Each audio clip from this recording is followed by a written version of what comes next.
joni holko taynata ɗum, holko fendata ɗum.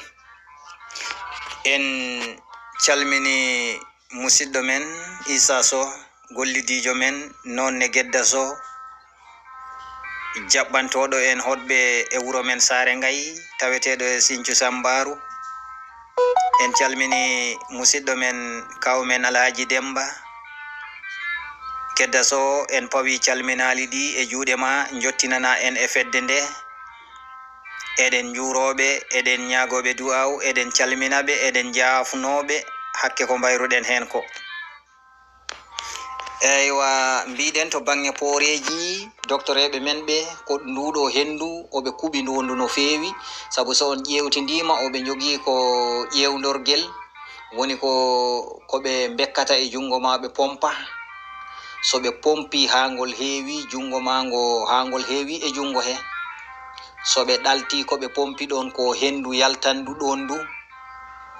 Ndun hendu ko ndun woni machine gonɗo dow muɗum ko yirloto ɗon ko wayno montorko, i jogii e nokkuɗo dartoto hendu ruhu ndu mbino mami to ndu, i jogii e toɓɓoñ boɗewoñ ɗo dartoto. Ndun hendu andinma oɗo gonduɗo oɗo rafi wona kisowo e rafi o. ɗum ko wonande kamɓe toon, enen wona en huɓindiɓe ndun hendu to bange ruhu, eɗen he wittumum noon. Mbiɗen hendu fendoru ndu ko ndun gonɗen e dow mum joni. So fendima holko taynata ɗum? An safri yanke dowri so tawi neɗɗo gonduɗo e ɓuutuji i mbaɗi sifaji 4. Bittu koye nduɗo hendu tawete.